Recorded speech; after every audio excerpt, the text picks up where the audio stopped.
अब चलो इस क्वेश्चन को देखो, जो समझाना था मैंने लास्ट क्वेश्चन में समझा दिया। अब अपन सीधे क्वेश्चन करते हैं जल्दी जल्दी, ठीक है। तो देखो इस क्वेश्चन को देखो, सबसे पहले डाइस को देख के क्या करना है, ये पता करना है कि वो स्टैंडर्डाइज है या जनरल डाइज है, ठीक है। तो जनरल डाइज को पता करने के लिए क्या करना है, जो निकटवर्ती संख्याएं हैं उनका सम देखो।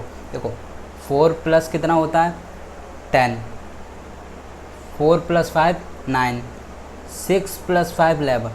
देखो गौर किया, इसकी निकटवर्ती संख्याओं का सम 7 नहीं है, तो ये कौन सी है, स्टैंडर्डाइज है। अब क्वेश्चन को पढ़ो, 4 के अपोजिट कौन सा नंबर होगा, 4 के अपोजिट कौन सा नंबर होगा, और हमें पता है, अब हमें पता चल गया स्टैंडर्डाइज है। तो 4 के अपोजिट सीधा सीधा, अब दो अपोजिट संख्याओं का सम कितना होना चाहिए, 7 होना चाहिए, ठीक है। स्टैंडर्डाइज में अपोजिट संख्याओं का सम, तो 4 के अपोजिट पूछ रहा है, तो 4 में कौन सा नंबर ऐड कर दें कि 7 हो जाए, तो सिंपल है 3 ऐड करके ही तो 7 होगा 4 में, इक्वल्स टू 7, तो 3 इसका क्या हो जाएगा, आंसर हो जाएगा। तो एक स्टैंडर्डाइज का भी मैंने क्वेश्चन करवा दिया है। तो ये ऐसे का बहुत इजी क्वेश्चन होता है, इसके आएगा भी तो एक आध क्वेश्चन आएगा। डाइस में इस प्रकार के क्वेश्चन भी खूब आते हैं। अब देखो इन क्वेश्चंस को कैसे करना है, देखो अल्टरनेटिव जो नंबर्स है ना वो एक दूसरे के अपोजिट होते हैं, ठीक है। कुछ नहीं करना है, अल्टरनेटिव नंबर्स को निकाल लो। जैसे 3 का अल्टरनेटिव क्या होगा, 2 होगा ना, अल्टरनेटिव समझते हो ना, एक संख्या को छोड़ के, तो 3 का अल्टरनेटिव 2, 5 का 1। अब जो बच गया वो तो वैसे ही एक दूसरे, तो कुछ मत करो, यहाँ लिख लो अल्टरनेटिव नंबर 3 के अपोजिट 2, ठीक है, 5 के अपोजिट 1, अल्टरनेटिव नंबर लिख लो। बच के आ गए 4 और 6, ठीक है, 4 और 6। अब क्या पूछ रहा है, 4 के अपोजिट, तो ये लो 4 के अपोजिट आ गया, 4 के अपोजिट क्या होगा, 6 होगा। चुटकियों में आंसर आते हैं डाइस के क्वेश्चन के, चुटकियों में। बहुत सबसे सरल चैप्टर यही है रीजनिंग में, ठीक है। अब देखो इसमें भी वही क्वेश्चन, सी के अपोजिट क्या होगा, ठीक है, तो वही कर लो, अल्टरनेटिव अल्फ़ाबेट्स लिख लो। एफ का अल्टरनेटिव क्या होगा, डी, ठीक है, और सी का अल्टरनेटिव वी, बचे क्या ए और ई, तो लिख लो। ये लिखो नहीं, वैसे भी पता चल जाएगा, वैसे ही दिख रहा है बी, तो सी के अल्टरनेटिव क्या होगा, बी, ठीक है, तो वैसे ही आंसर दिख रहा है। सी के अल्टरनेटिव नंबर्स भी मत लिखो, वैसे ही पता चल रहा है, तो सी के अल्टरनेटिव बी, लो आंसर आ गया। चुटकियों में आंसर आते, कुछ है ही नहीं चैप्टर में, ठीक है। तो ये कुछ इस तरीके के क्वेश्चन भी कुछ बनते हैं, एक दो क्वेश्चन और आते हैं वो भी अपन कर लेते हैं। अब इस क्वेश्चन को देखो, ऐसे क्वेश्चन भी डाइस चैप्टर से खूब आते हैं एग्ज़ाम में, ठीक है ना। अब इस क्वेश्चन को कैसे सॉल्व करेंगे, देखो पैटर्न सेम है, बेस सेम है, ठीक है, बस क्वेश्चन पूछने का तरीका अलग है। अब देखो क्वेश्चन पढ़ते हैं, ठीक है। याद देखो किसी को यदि देखो इतनी टफ हिंदी नहीं इसमें लिखी है, ये देखो कोई इंग्लैंड से तो है नहीं, सब भारत से ही है, तो इतनी हिंदी तो आती होगी। यदि मान लो समझ में नहीं भी आती है तो यार ट्रांसलेटर वगैरह का हेल्प ले लिया करो। अब आप समझते हो यार, ये डिजिटल बोर्ड तो है नहीं कि दोनों भाषाओं में क्वेश्चन को दे दें, समझ रहे ना, दोनों भाषाओं में लिखना इन पर इतना पॉसिबल नहीं होता है ना। तो चलो देखते हैं, मैं क्वेश्चन पढ़ देता हूँ एक बार। बाकी इतनी टफ हिंदी नहीं है कि इंग्लिश मीडियम के स्टूडेंट्स को समझ में ना आए, ठीक है। बाकी इनमें लैंग्वेज का इतना वो नहीं होता, ये तो रीजनिंग हुआ, मैथ्स हुआ, इनमें तो नंबरिंग से ही समझ में आ जाता है क्वेश्चन क्या पूछ रहा है, नंबर से ही समझ में आ जाता है क्वेश्चन। चलो खैर पढ़ते हैं।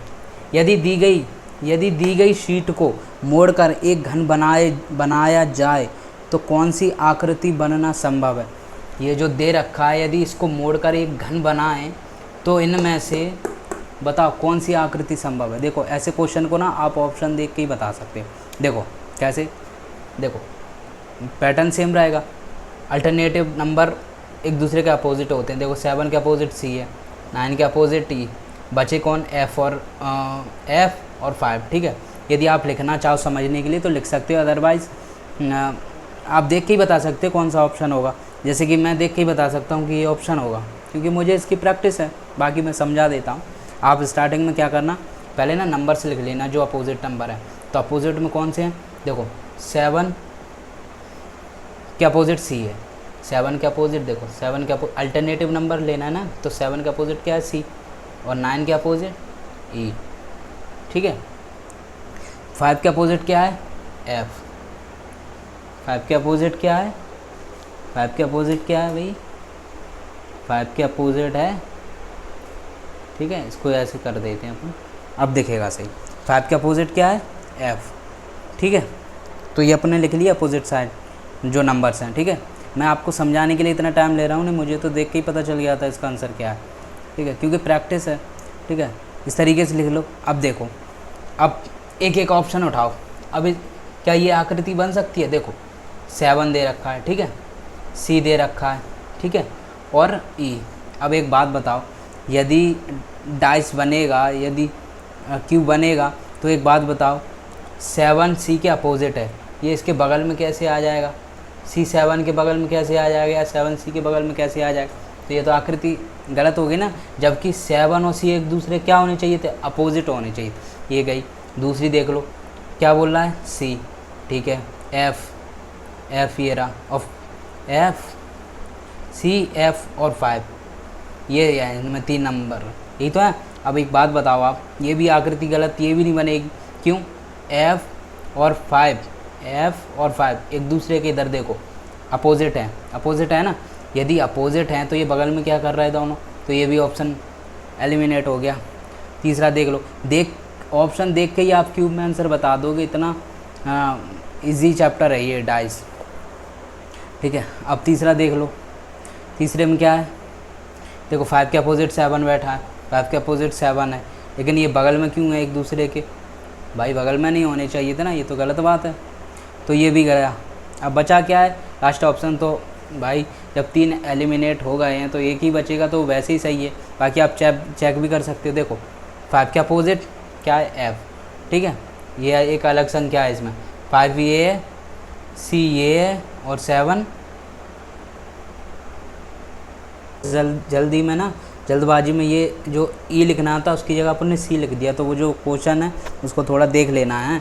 यहाँ E है, ये जो पहले C दिख रही थी वो गलती में E लिखना था, लेकिन वो C लिख गई, ठीक है। तो ये E है ना, गलती से C हो गया था, ठीक है। तो इसको समझ लेना, नहीं आप क्वेश्चन जब खुद से करो तो देखो कि सारी ऑप्शन गलत जा रहा है। वो यहाँ E होना था, वो जल्दबाजी में E की जगह C हो गया, ठीक है।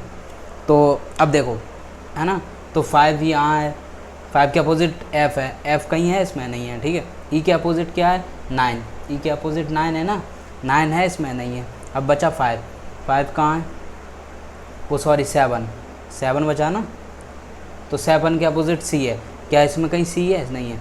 तो ये इसमें जो इन नंबर्स की जो अपोजिट है वो एक भी बगल में नहीं है। तो राइट आंसर क्या होगा, राइट ऑप्शन क्या होगा, 4th वाला, ठीक है।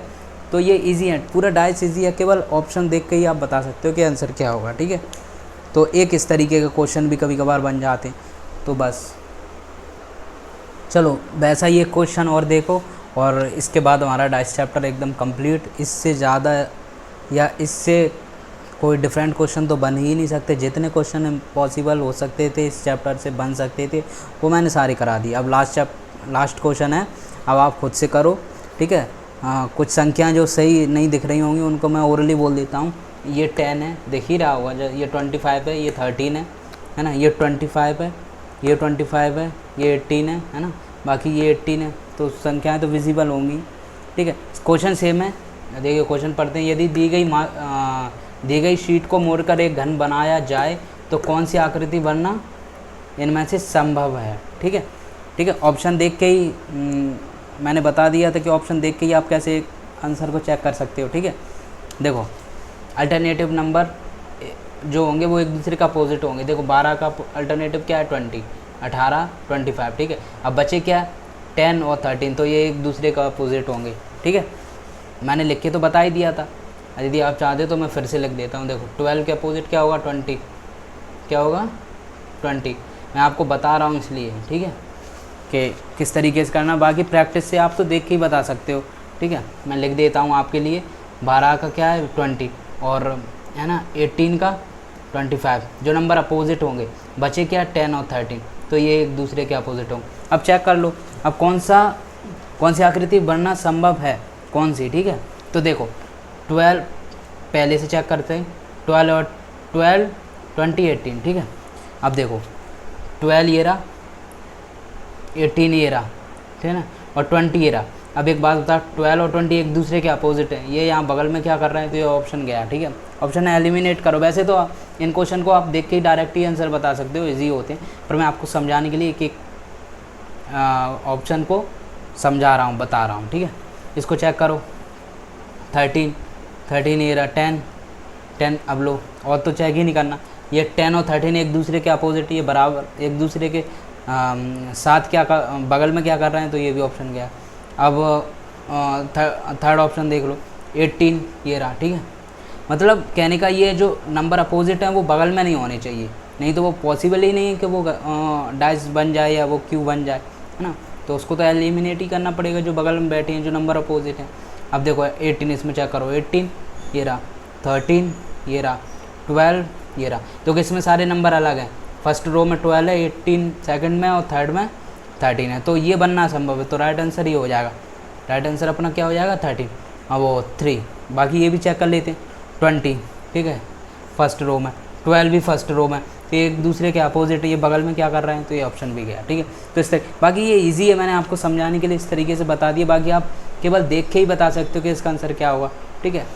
तो इसका करेक्ट आंसर थर्ड होगा, ठीक है। तो इससे ज़्यादा क्वेश्चन तो इसमें बन नहीं सकते और करने, तो बस इस चैप्टर में इतना ही।